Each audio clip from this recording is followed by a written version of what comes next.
자요, 368페이지 한번 보도록 하겠습니다. 전세권이요. 자, 지금 한번 보셔요, 전세권. 전세권은 여러분들이 보는 것하고 약간 다를 수 있어요. 여기 보면 이렇게 갑이 있고 을이 있죠? 을이 갑한테 전세금 1억을 줘요. 그러고 나서 갑의 건물 있죠? 1층 건물에다가 이렇게 을이요, 전세권 설정을 해. 전세권은요, 등기를 반드시 해야 돼요. 그래서 등기하게 되면 뭐가 생긴다? 대항력이 생기죠. 그래서 전세권은요, 물권으로서 대항력이 있는 거예요. 이게 바로 뭐가 다르다? 임대차하고 다르죠. 임대차는 채권이죠. 원칙적으로 전입신고나 등기하기 전에는 대항력이 있어요, 없어요? 없다, 이란 말이죠. 등기하게 되면 용익권능의 전세권하고요, 용익권능, 그 다음에 여기요, 담보권능의 전세권이요, 담보권능, 이런 것이 두 가지가 있죠. 용익권능과 담보권능. 그럼 여러분, 용익권능은 뭐예요? 용익권능은 존속기간 동안이요, 존속기간 동안 용익하죠. 알겠죠? 그럼 여러분요, 우리가 호텔은 언제 들어가죠? 호텔은요? 호텔 이렇게 들어가잖아요. 호텔은 오후 4시 정도 되면 체크인 하잖아요. 아침 10시에 체크아웃 하는 거잖아요. 그러니까 오후 4시부터 아침 10시까지 호텔을 사용할 수 있죠. 그것을 뭐란다? 존속기간이라고 하죠. 그 존속기간 동안 뭘 한다? 사용하고 수익하죠. 그러니까 사용하고 수익하는 동안에 뭐죠? 요금을 내야 돼, 안 내야 돼? 내야 되죠. 그걸 뭐란다? 숙박료라고 하죠. 호텔 비용 부담이 안 해. 하잖아요. 알겠죠? 그러니까 뭐냐면 존속하는 기간 동안 뭐라고 하냐?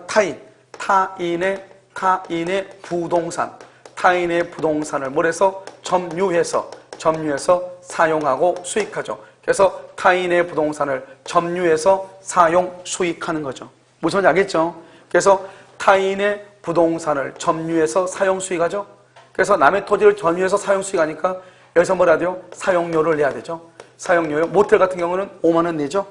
호텔은 20만 원 이상 내죠. 그 다음에 우리가 월세를 한 40만 원 정도 내죠. 그런데요, 전세권은 사용료를 얼마를 내냐 이 말이죠. 우리가 모텔이나 호텔이나 또는요, 월세를 살다가 나오죠. 그러면 내가 숙박료 냈던 건 다시 돌려받을 수 있어요, 없어요? 없죠. 그런데 전세권은요, 돌려받을 수 있어, 없어? 있잖아요. 전세권은요, 전세금 돌려받죠? 그러면 전세금은 사용료가 될 수 있다, 없다? 없다. 전세금은 사용료가 될 수가 없다 이 말이죠. 무슨 말인지 알겠죠? 그럼 뭐가 사용료냐? 전세금에 대한 뭐다? 이자다. 그럼 우리는 사용료를 언제 내냐? 존속하는 동안 내는 거죠. 알겠죠? 그러면 1월 1일부터 10월 1일까지 을이 갑에게 전세금 1억을 줬죠. 그 1억에 대한 전세금, 1억에 대한 뭐를 준다? 이자. 그러면 1월 1일부터 10월 1일까지는 전세금을 반환해 달라고 하면 된다, 안 된다? 안 되죠. 반환해 달라 그러면 사용료를 내지 않겠다 이 말하고 똑같잖아요. 그러니까 반환을 청구를 못 하는 거예요. 그런데 여기서 전속기간 동안인데 만약에 전속기간이 종료가 되죠? 그럼 전속기간이 종료가 되면 어떻게 돼요? 뭐 없이요? 말소 등기 없이 당연히 뭐가 된다? 소멸하죠. 그래서 말소 등기 없이 당연히 소멸한다 이 말이죠. 말소 등기 없이 당연히 소멸해요. 이런 말소 등기 없이 당연히 소멸해. 왜냐면 종료가 되면. 그럼 우리가요, 호텔 들어갔다가 아침 10시가 되면 당연히 나와야 되지. 전화 올 때까지 기다렸다가 나오면 안 되잖아요. 무슨 말인지 알겠죠? 그리고 만약에 더 있으려면 어떻게 해야 돼? 추가 요금 내야 돼, 안 내야 돼? 내야 되는 거 똑같은 거죠. 그러니까 종료가 되면 말소 등기 없이 이거를 뭐라냐? 187조라고 얘기하는 거야. 우리가 법률의 규정에 의한 물권 변동. 알겠죠? 그러니까 당연히 소멸하니까 더 이상 전세금에 대한 이자를 낸다, 안 낸다? 안 내죠. 안 내죠? 그러니까 어때요? 이자를 안 내니까 어때요? 뭐를 반환해야 돼? 전세금을 반환받아야 되죠? 전세금을 반환받아야 되는데 전세금은 안 주죠? 그럼 안 주면 어떻게 돼요? 경매를 청구해야 되죠. 경매를 청구해서 경매대금에서 뭘 한다? 우선 변제를 받아야 되죠. 우선 변제. 이것을 담보권능이라고 얘기를 해. 알겠죠? 그럼 여기 봐. 여러분요, 우리가요, 전세 산다는 말의 뜻이 뭐죠? 전세 산다? 전세 산다는 것은 경매를 한다? 그건 아니죠. 우리가 내가 경매는 누가 경매라고 했죠? 담보물권이 경매라고 그랬죠? 그런데요, 전세권은 뭐죠? 사용하고 수익하는 용익물권이죠. 그럼 우리는 전세는 기간이 끝났을 때를 전세 산다고 그래요. 기간 동안을 전세 산다고 그래요. 기간 동안을 전세 산다고 하죠. 그래서 여러분 보면요, 전세권의 존속기간 동안은 용익이에요. 그러면 담보권능은 뭐냐? 기간이 끝났는데 전세금을 받아야 되는데 전세금을 안 줘. 그때 경매한다 이 말이잖아요. 그러니까 실제로 우리가 담보권능의 전세권, 경매의 전세권은 우리가 흔히 말하는 전세권이다 아니다? 아니다. 이걸 알 수가 있죠. 왜요? 우리가 전세권 그러면 사용하고 수익하는 것이 주된 것인데 사용하고 수익하는 것은 존속기간 동안인데 그런데 여기 경매를 청구한다는 것은 존속기간 동안이 아니잖아요. 무슨 말인지 알겠죠? 언제다? 기간이 뭐가 됐을 때? 종료가 됐어. 그런데 전세금을 안 줘? 그때 경매하는 거잖아요.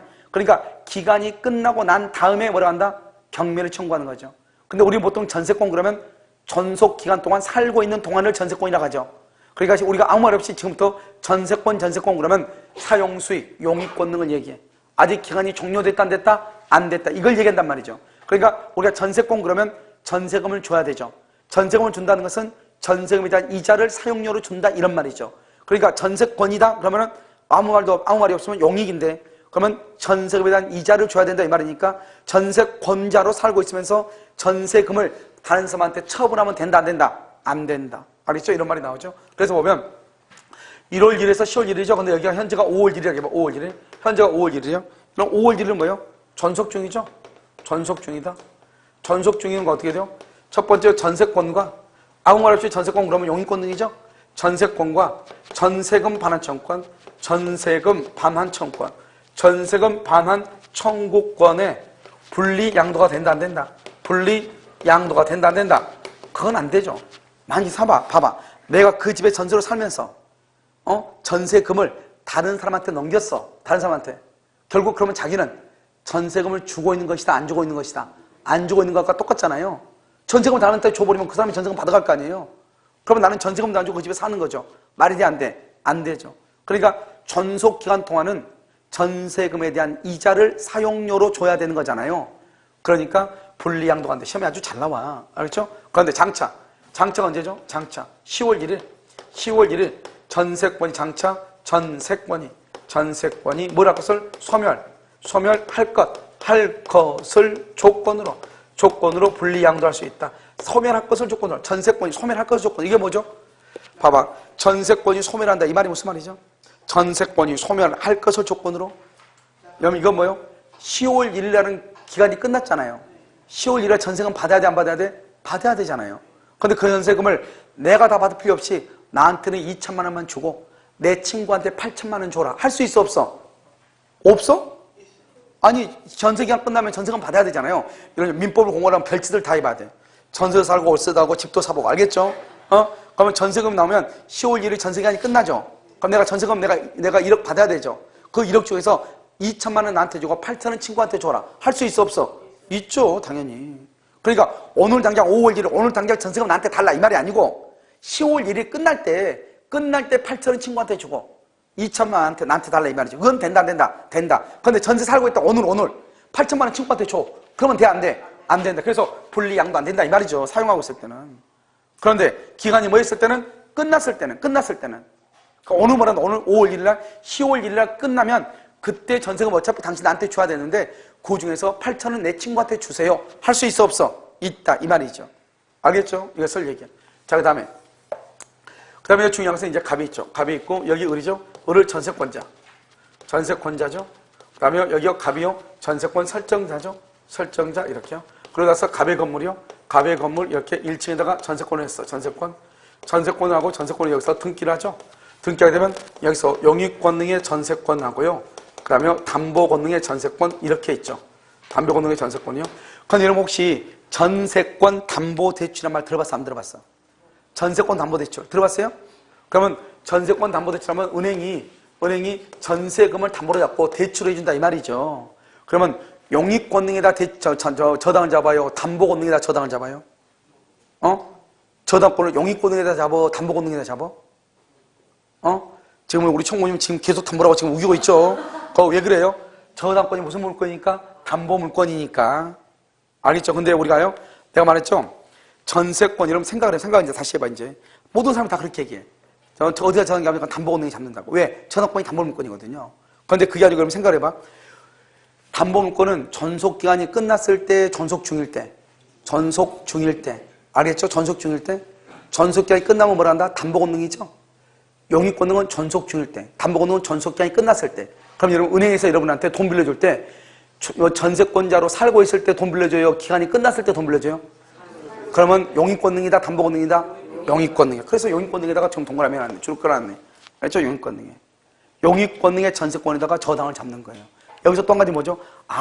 저당권은 부동산에만 저당을 잡는 것이 아니고 전세권 위에도 저당을 잡을 수 있구나. 무슨 말인지 알겠죠? 우리 아까 말했죠? 공유지분 위에도 뭐를 할 수 있다? 저당권을 설정할 수 있구나. 알 수 있죠. 지상권 위에도 저당권을 설정할 수 있거든요. 그러니까 저당권은 공유 지분과 부동산과 그 다음에 지상권, 전세권 위에 저당을 잡을 수 있다. 일단 여기까지. 물론 여러분요, 어업권이나 광업권에도 저당을 잡을 수 있어. 알겠죠? 그런데 지금 여기서 우리 딱 보면 전세권 위에 저당권을 할 수 있다, 설정할 수 있다. 그것을 알 수가 있죠. 알겠죠? 그런데 용익권은 어떻게 되죠? 전속기한이 뭐가 되면? 만료가 되면 뭐 없이? 말소 등기 없이 당연히 뭐가 된다? 소멸하죠? 말소 등기 없이 당연히 소멸하죠? 당연히 소멸하죠? 알겠죠? 그러면 어떻게 돼요?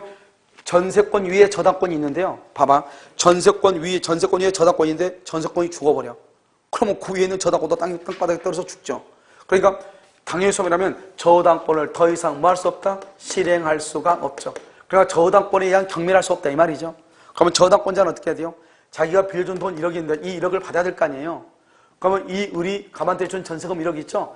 이 1억을요 누구한테요? 전세권자한테 받아야 되는데 문제는 뭐죠?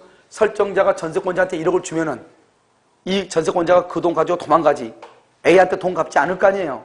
그러니까 설정자 갑이 을한테 전세권자한테 돈 1억 반환하기 전에 그걸 내가 받아와야 될 거 아니에요. 알죠? 그럼 어떻게 하죠? 여기서 압류나 초심 명령이나 전부 명령 등을 통해서 자신의 권리를 행사하죠. 그러니까 만약에 A가요 이 을 전세권자가 받을 전세금 이후에 압류 등기를 하죠. 그러면 갑이라고 하는 설정자는요 전세금을 을한테 반환하면 된다 안 된다? 안 되죠. 누구한테 반환해야 돼? A한테 반환해야 된다 이 말이죠. 알겠죠?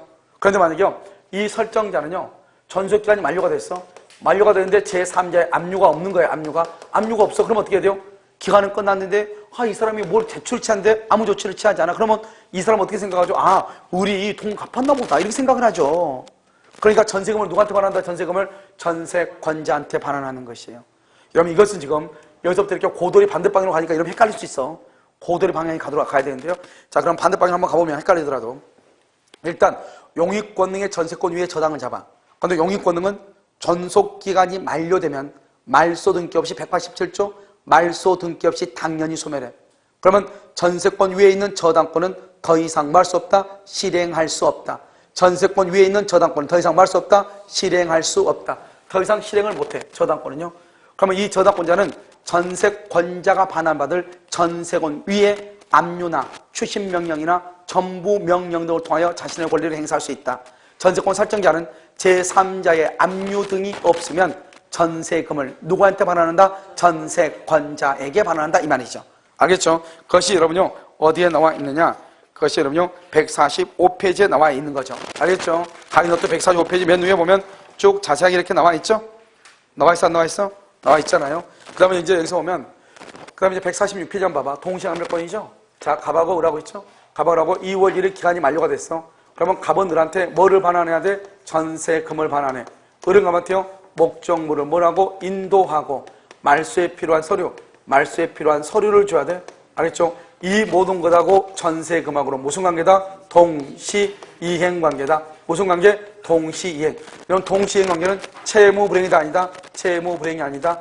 지연이자. 이자를 낸다 안 낸다? 안 낸다. 경매를 청구할 수 있다 없다? 없다. 그럼 만약에 경매를 청구하고 싶어.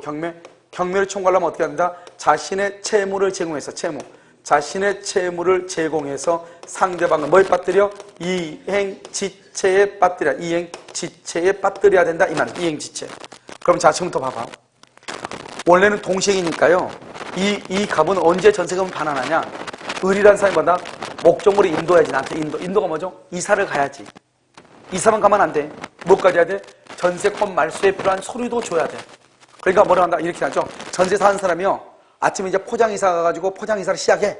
그러면 이 전세권자는 이제 어떻게 해요? 이제 이사하니까 그걸 지금 전세권에서 설정자가 주인이 보는 거 보잖아요. 그러니까 이제 서류봉투, 말소 등기에 필요한 서류봉투를 들고 전세권자한테 가죠. 설정자한테 가서 그걸 보여주면서 서류봉투 가져왔으니까 돈 주세요 이렇게. 그러면 뭐가 한다? 그때 이제 주인이 뭐라 한다? 알았어요. 내가 지금 입금시킬게요. 해서 인터넷 뱅킹을 해준다 이 말이죠. 무슨 말인지 알겠죠? 그러니까 이사 가고 말소에 필요한 서류를 주면 그때 전세금을 주는 거예요. 그런데 판례가 뭐라 하겠냐? 을이 목적물을 인도를 했어, 인도. 그런데 말소에 필요한 서류를 안 줘, 서류. 그러면은 전세금 준다, 안 준다? 안 준다. 이자를 줄 필요가 있다 없다? 없다 없다. 알겠죠? 그런데 만약에 이 을이요 건물도 주고 그다음 말소 등기에 필요한 서류도 줬는데 이 사람이 전세금을 안 줘. 전세금을 안 주는 것을 뭐란다? 채무를 제공했는데 전세금을 안 주죠. 그것을 뭐란다? 이행지체라고 그래. 이행지체가 되면 뭘 할 수 있다? 경매를 할 수 있다 이 말이죠. 그러니까 전세권자가 경매를 청구하기 위해서는 어떻게 해야 돼요? 이사도 가야 되죠. 목적물을 인도하고 말소에 필요한 뭐를 줘야 돼? 서류를 줘야지. 서류. 알겠죠? 말소에 필요한 서류를 줘야지. 그래가지고 그런데 전세금을 안 주죠? 그러면 그때 뭘 할 수 있다? 경매를 할 수 있다? 청구할 수 있다. 이런 말. 경매를 청구할 수 있다. 이렇게. 알겠죠? 이것을 이제 얘기하는 것이죠. 동시하는 비권. 알겠죠? 그것이 이제 여러분요 146회에 나와 있고 그 밑에가 더 중요하죠? 건물의 일부. 여기 한번 봐봐. 우리 이 건물이요. 이 건물이 이렇게 3층짜리 건물이 다 가백가야. 가백. 이걸 우리 뭐냐? 다가구 주택이죠? 알겠죠? 단독주택이란 말이죠. 세 칸이 다 3층짜리 다 가백가란 말이죠. 그러면 여기 저당권 있죠? 저당권. A의 저당권은 일물 일권주의죠. 저당권은 건물 전부에 대해서 저당을 잡아야 돼요. 일부에 대해서 저당 잡지 못해. 만약에 이게 아파트처럼 따로따로 소유권이 있으면 따로따로 저당을 잡을 수 있겠지만 이게 한 사람 거잖아요. 그럼 저당은 건물 전체다 저당을 잡아. 그런데 우리가 전세권은요. 토지나 건물의 일부에 대해서 전세를 잡을 수 있다 없다? 있죠. 이것을 우리가 한다. 건물 일부에 대한 전세권이다 이 말이죠. 그래서 전세권은 건물의 일부의 전세를 잡을 수 있죠. 그런데 이건 전세권인데 전세권자가 만약에 전세권은 뭐다? 물건이죠. 물건은 뭐가 물건이요? 물건은 사람이 물건을 뭐 할 수 있다? 지배할 수 있죠. 여기서 사람이 누구예요? 을이죠. 물건이 뭐예요? 몇 층이에요? 1층이죠. 1층. 1층을 한다? 지배하죠. 그래서 사람이요. 지배하고 있는 물건을 뭐란다? 경매를 하죠. 그래서 지배하고 있는 것을 경매를 청구해요. 그러니까 건물의 일부에 대한 전세권이죠. 그러면 경매도 건물의 일부만 경매를 하는 거예요. 알겠죠? 왜냐하면 지배하고 있는 것만. 그러니까 나머지 부분에 대한 경매는 된다 안 된다? 안 되는 것이에요. 이게 중요해요. 그래서 건물 일부에 대한 전세권의 가장 중요한 키워드는 뭐냐? 나머지 부분은 경매를 청구할 수 없다 이 말이죠. 그런데 내가요 그 건물의 1층에 살고 있는데 그 건물 전부가 저당권자에서 경매가 돼서 건물 전부가 그래서 여기서 매각대금이 나와. 매각대금. 이 매각대금은 건물 전부에 대한 매각대금이잖아요. 이 전부에 대한 매각대금에서 뭘 할 수 있냐? 우선 변제권. 우선 변제권은 뭐 할 수 있다? 행사할 수 있어. 우선 변제권은 건물 전부에 대한 매각대금에서 우선 변제권을 행사할 수 있으나 건물의 일부에 대한 전세권은 건물 전부를 경매할 수 있다 없다? 없다. 일부만 경매를 해야 된다 이런 말이죠. 그래서 여러분요 그 밑에 건물의 일부에 대한 전세권 이렇게 되어 있죠. 나머지 건물 부분에 대한 경매를 청구할 수가 있다 없다? 없다. 없다. 알겠죠? 그래서 맨 끝에 봐봐. 건물 일부에 대한 전세권은 건물 전부 동그라미 전부의 매각대금에서 뭘 할 수 있다? 우선 변제. 그 두 마디가 너무너무 중요해. 우선 변제를 할 수 있다 없다? 있다 이렇게 맨 끝에 줄 돼 있어 안 돼 있어? 되어 있죠. 자, 그다음에 그 다음 장 147페이지요. 그래서 여러분요 봐봐. 우리가 전세권은요 봐봐. 전세권은 여기까지가 전세권의 끝이에요. 여기까지가. 알겠죠? 그래서 여기까지가 이제 전세권의 가장 중요한 것들. 시험에 가장 잘 나온 것들이고 지금부터 이제 우리가 보는 것은 전세권에 있어서 이제 기타 나머지 것들 한번 싸그리 한번 본다 이 말이죠. 알겠죠? 뭐 중요하지 않다는 것이 아니고 가끔 뭐 나오니까요. 한번 보시면 이 정도를 우리가 지금 설명한 이 전세권을 정확하게 알고 있어야지 된다 이 말이죠. 그럼 여러분요 이제 거기 보면 147페이지를 한번 봐. 147. 자 됐죠? 자 전세권이라고 됐죠? 그럼 전세권을 먼저 전세권 설정에 합의를 해요. 합의를 하고 뭐냐 전세금을 지급해요. 전세금을 지급하고 그다음 뭐라 해야 돼요? 등기를 해야 돼요. 등기를 하고 그다음에 목적물의 인도 이렇게 네 가지요. 네 가지 중에서 여러분요 인도는 요건이 아니에요. 인도 있죠? 여러분 인도는 요건이 아니에요. 인도 알겠죠? 그래서 합의하고 전세금하고 등기. 전세금 반드시 등기해야 돼. 등기하니까 전세권은 뭐가 있다? 대항력이 있다. 대항력. 이거 뭐로 다르다? 임대차하고 다르죠? 임대차는 원칙적으로 대항력이 있다 없다? 없다. 그런데 전세권은 뭐가 있다? 대항력이 있다. 이런 말이죠. 알겠죠? 전세금이죠. 여기 전세금. 이 전세금의 경우는 뭐죠? 반드시 금전에 한하는 거예요. 금전. 그 다음에 전세금은 기존의 채권. 기존의 채권으로도 전세금에 걸맞을 수 있고 기존의 채권을 전세금에 걸맞으면 실제 용익할, 사용, 수입할, 뭐가 있어야 돼? 의사. 이것이 있어야 돼. 그래서 기존의 채권으로 전세금에 가름할 수 있다. 이 말이 중요하고, 그 다음에 인도는 안 해도 된다. 전세권에서. 인도. 그래서 여러분 거기 보면 혹시 인도 나와 있죠? 인도 중요하단 말이죠. 그 다음에 전세금의 지급에서 기존의 채권 나왔죠? 기존의 채권으로 전세금에 뭐 할 수 있다? 가름할 수 있다, 없다? 있다. 이런 말이죠. 자, 그 다음에요. 148페이지를 봐. 148. 전세권의 양도와 전대라고 나와 있나요? 148페이지 나와 있어요? 여기 봐. 우리가 물건 있죠? 물건 양도 금지 특약은 물건 양도 금지 특약은 유효이다, 무효이다? 무효. 여기서 물건은 지상권, 지역권, 유치권, 질권, 저당권 다 들어간단 말이죠. 양도 금지 특약은 무효라고 그러죠? 그런데 하나가 딱 예외가 있다고 해서 누가 있다? 전세권이다. 이 전세권은 뭐냐? 물건이죠. 물건이니까 원칙적으로는 양도할 수 있어. 양도할 수 있는데 당사자의 합의로 양도 금지 뭘 할 수 있어? 특약을 할 수 있죠. 이 양도 금지 특약을 뭘 한다? 등기하면은 양도를 할 수가 없다 이 말이죠. 그러니까 만약에 양도 금지 특약이 없으면 물건이니까 무조건 뭘 할 수 있다? 양도할 수 있다 이 말이죠. 그러면 양도할 때 어떻게 하냐? 봐봐. 양도 두 가지가 있어. 하나는 소유자가 변경이 된 경우 있어. 소유자. 을이 전세권이죠. 전세권이고 전세권 그러면 반드시 뭐가 되어 있다? 등기가 되어 있고 전세권은 뭐가 있다? 대항력이 있다. 이런 상태에서요. 건물의 소유자가 병으로 바뀌어. 이 병을 뭐란다? 신소유자라고 얘기하고 또는 이 사람을 뭐란다? 양수인이다. 이렇게 얘기를 해. 됐죠? 자, 두 번째는 이 건물이 이렇게 있고 갑이 있고 을이죠? 을이 전세권이죠? 전세권은 반드시 뭐가 되어 있다? 등기가 되어 있다. 그런데요, 이 전세권자가 병이 사람한테 전세권을 양도해. 이것을 전세권 양수인이다. 이렇게. 그러니까 건물의 소유자가 바뀔 수 있고 전세권자가 바뀔 수 있다. 이런 말이죠. 자, 그럼 그럼 지금부터. 여기 오면 지금 건물 소유자가 바뀌었죠? 언제? 여기는 2월 1일인데 여기는요 7월 1일이란 말이죠. 누가 더 빨라요? 전세권이 더 빠르죠?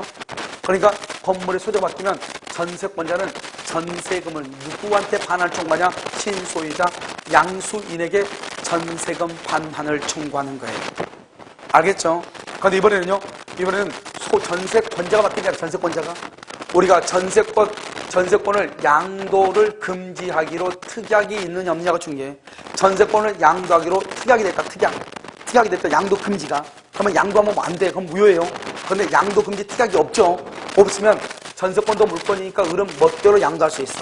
특히 그걸 설정자라고 하는데 설정자의 뭐 없이 동의 없이 양도해. 동의 없이. 설정자의 동의 없이 양도해. 그러면 이 병이 뭐가 된다? 전세권자가 돼. 그러니까 이 갑은요 전세금을 누구한테 반환한다? 전세금을 누구한테 반환해? 양수인한테 전세금을 반환해. 전세금을 뭐한다? 반환한다니까 양수인한테. 자기한테 묻지도 않고 전세권을 양도했잖아요. 그래도 양수인한테 전세금을 반환해. 왜요? 전세권을 양도하려면 뭘 해야 돼요? 전세권 이전에 부기 등기를 해야 돼. 내가 아까 얘기했죠. 뭔가를 이전하는데 등기하지 않는 것이 딱 하나가 있다고. 그게 바로 뭐라고? 그게 바로 뭐라고? 그것은 지역권이라고. 그러면 지역권의 경우는 양도할 때 등기한다 안 한다? 안 한단 말이죠. 지역권. 알았죠? 이전 등기하지 않는데 여기 전세권은 이전 등기를. 그러니까 갑한테 묻지 않고 을에서 병으로 등기가 돼 있어도 등기부를 딱 보니까 병이 등기자고 전세권자죠? 병한테 전세금을 반환해야 돼. 중요한 것은 을은 설정자 갑의 동의도 받지 않고 저기 멋대로 양도했죠? 그러면 이 을은 어떻게 하면 이 을은 불가항력적 손해에 대해서 책임을 져. 불가항력적 손해에 대해서 책임을 져.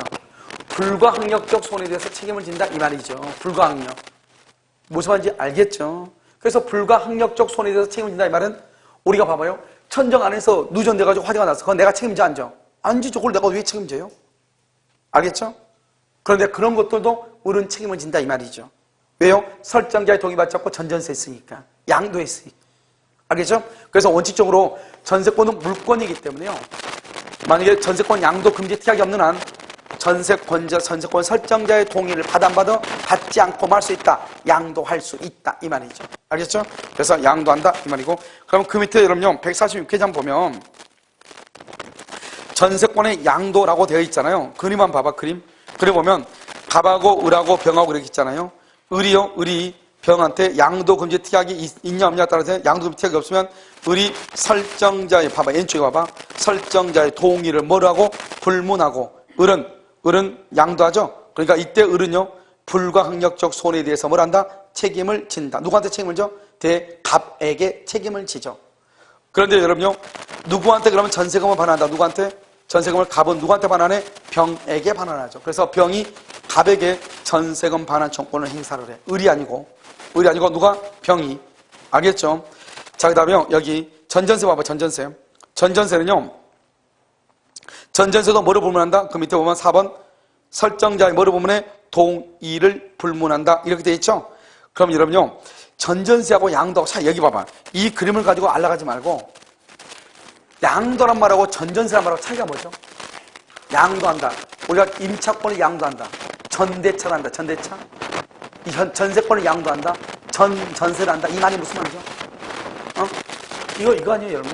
여러분 집을 을이요. 집을 1억에 샀어. 1억에 샀으면 팔 때 얼마에 팔아야 돼요? 1억에 판다. 1번. 2번 9천에도 팔 수 있고 1억 2천에도 팔 수 있다. 2번. 몇 번이죠? 무슨 말인지 알겠죠? 그걸 양도라고 그래. 그러니까 이 사람이요. 을한테요. 1억 원의 전세를 했는데 자꾸 병이란 놈이 와가지고 자기한테 전세를 좀 이 건물 전세 좀 자기한테 달래. 자기 싫다고 하니까 이사도 가야 되고 싫다고 하니까 그러면 전세금 그러면 1억 1천 줄 테니까 가라는 거예요. 1억 1천. 이 사람이 1억 1천 받고 나가는 거죠. 그럼 이 사람이 이제 양도니까 이 사람 전세권자가 되죠. 여기 들어와서 사는 거죠. 갑의 동의 없이. 알겠죠? 그런데 문제는 뭐예요? 여기는 1억인데 자기는 1억 1천을 줬잖아요. 그럼 나중에 갑한테 전세금 받을 때는 얼마밖에 못 받아? 1억밖에 못 받죠? 이걸 얘기하는 거예요. 우리가 물건을 1억에 사가지고 9천에 팔 수도 있고 1억에 사서 1억 1천에 팔 수도 있잖아요. 그러니까 양도는 존속기간이나 전세금의 구애를 받지 않아. 하지만 갑한테는 원래의 전세금 범위 안에서 원래의 존속기간 범위 안에서만 주장하는 거예요. 그런데 을하고 병하고는 그런 구애를 받아 안 받아? 안 받는다 이런 말이죠. 그걸 양도라고 그래. 전전세는 뭐죠? 전전세는 전세권을 양도하면 을은 없어져. 을은 없어지고 병이 전세권자가 돼. 전전세는 뭐냐? 전전세는 을이 그냥 그대로 있으면서 다시 주는 거예요. 원래 전세는 갑이 을한테 줬죠? 전전세는 을이 병한테 주는 거예요. 그러니까 어때요? 여기 봐봐. 전전세가 갑하고 을하고 전세가 전세권이죠? 전세권이고 을하고 병하고 전전세죠? 전전세가 이렇게 돼. 전전세가 이렇게 이해하시면 돼요. 그럼 어때요? 전전세는 전세권보다 클래야 클 수가 있어요? 없어요? 없다. 이 한마디만 알면 되죠.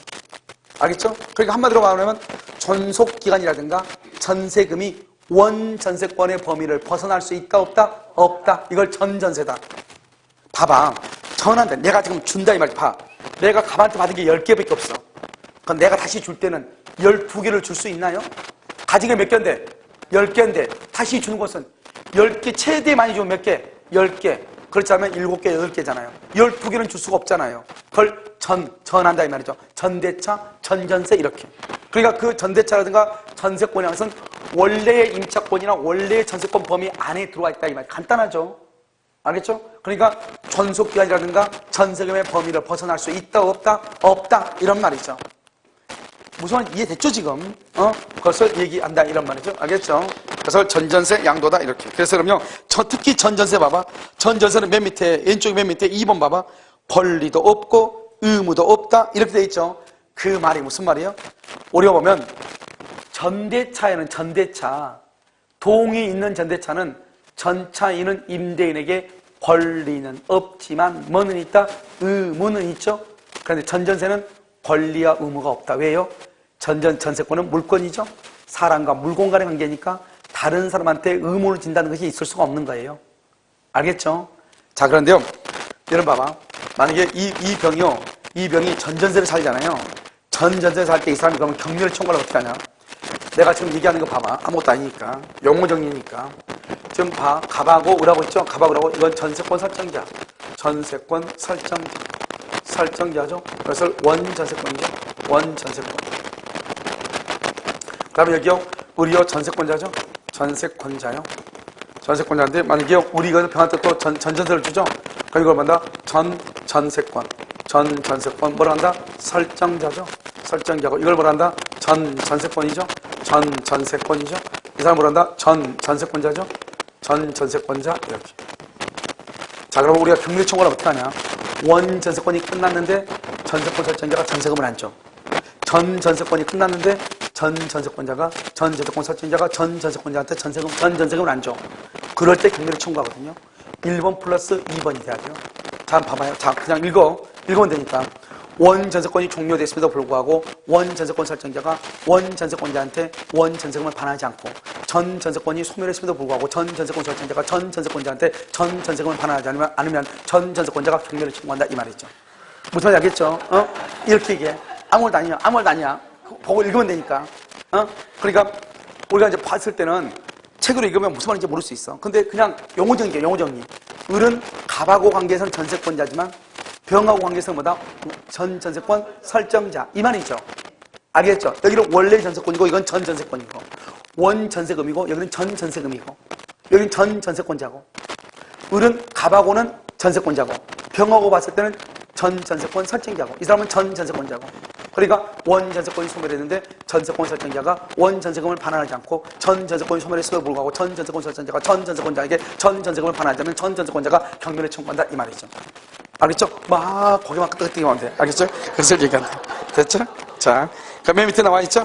그렇게 보시면 되고 그 다음에 이제 여러분요 이제 뒤에 다 끝났어요. 이제 전세권은요. 뒤에 보면 여러분 전속기간 한번 봐보세요. 전속기간요. 전속기간은 이런 뭐가 있냐면 이런 것이죠. 봐요. 우리가 전속기간은 최장이죠.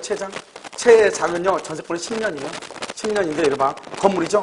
건물은 몇 년이에요? 1년이에요. 토지죠. 토지는 몇 년이에요? 0이에요. 알죠? 그래서 0부터 10년. 알죠? 1년부터 10년 이 말이죠. 이것은 토지고 이것은 건물이에요. 무슨 알겠죠? 이것은 토지고 이것은 건물. 1년이고 이건 몇 년이다? 0이다 이 말이죠. 그러니까 여러분요. 건물은 최단 1년을 보장해요. 그래서 건물 전세권을 6개월로 계약을 하면 1년으로 보는 거예요. 전세기간은 15년을 하면 10년으로 단축이 돼. 10년을 넘을 수가 없어. 알겠죠? 그래서 이것은 어디만 있다? 건물에만 1년간 보장한다. 근데 여기서 또 한 가지요. 건물이죠, 건물 전세권만 뭐라 쓰냐? 법정갱신이 돼. 법정갱신이요. 이런 법정이란 말이 뭐죠? 법정은 등기한다, 안 한다? 등기 없이도 뭐 할 수 있다? 대항할 수 있다. 그래서 여러분요, 뭐라고 하냐? 건물 전세권이 법정갱신되면 등기를 하여야 대항한다. OX, X. 법정이란 말은 등기를 한다, 안 한다? 안 한다. 그럼 무슨 말이냐? 건물 전세권에서요, 전세권 설정자가요, 끝나기 6개월에서 1개월 사이에 무슨 말을 해야 되는데 아무 말을 하지 않아. 설정자가요, 6개월에서 1개월 사이에 무슨 말을 해야 되는데 아무 말을 하지 않아. 무슨 말이냐? 전세금을 올려달라든지 내려달라든지 아무 말이 안 해. 그럼 뭐라 한다? 전 전세권과 동일한 조건으로. 전 전세권이 얼마냐? 옛날에 전세금이 5억이었단 말이죠. 그러면 다시 5억으로 다시 기간이 연장된 것으로 봐. 그것을 법정갱신이라고 얘기해. 그런데요, 전의 전세권은 존속기간이 5년이었거든요. 5년간 보장했는데 5년간 다시 보장하는 것이 아니고 존속기간은 정함이 없는 것으로 봐. 기간은 정함이 없는 것으로 봐버려. 그러니까 다른 것은 다 전하고 똑같아. 전세금 5억 그럼 다 똑같이 5억인데 기간은 옛날에 5년이었죠. 이번에는 기간은 정함이 없는 걸로 봐.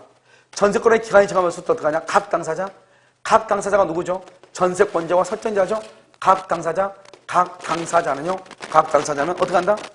언제든지 뭐 할 수 있다? 해지할 수 있어. 언제든지 해지하고 몇 개월이 지나면 6개월이 지나면 끝나요. 그러니까 각 당사자는 집주인 설정자나 전세권자나 언제든지 나가라고 할 수 있어. 그리고 상대방이 통지를 받은 날로부터 몇 개월이 지나면 6개월, 3개월 그러면 큰일이야. 3개월. 몇 개월이다? 6개월이다. 6개월. 그래서 여러분요, 거기 보면 뭐라고 되어 있죠?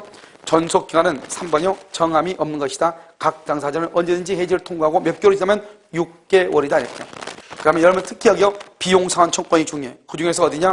밑에 세 번째 칸 전세권하고 네 번째 칸 임차권이 중요해. 전세권하고 임차권 이 두 가지만 보면 돼. 여러분요, 여기 보면 전세권자 있죠? 전세권자는 피로비를 청구로 못하고 유익비만 청구해. 임차인은 피로비도 청구하고 유익비도 청구해. 임차인이 비용을 청구할 때는 몇 조다? 626조. 거기다 별 하나에. 그래서 옆줄 거 뭐라고 써야 돼? 203조 X. 203조 X라고 해야 돼. 그래서 여러분 봐봐요. 전세권자는 피로비를 청구하죠? 피로비를 청구할 수 없죠? 전세권자가 피로비를 청구할 수 없다 이 말은 무슨 말이죠? 전세권은 누가 필요비를 부담한다? 전세권자가. 그럼 밑에 봐봐. 전세권자는 필요비 상환 청구권이 없다. 그래서 필요비에 관한 것은 전세권자가 부담한다. 이렇게. 됐죠, 지금? 그런데요, 이런 임차인 봐봐. 임차인 그 외에 임차인. 임차인은 필요비를 청구할 수 있죠? 필요비를 청구한단 말은 누구한테 청구한다? 임대인에게 청구한다.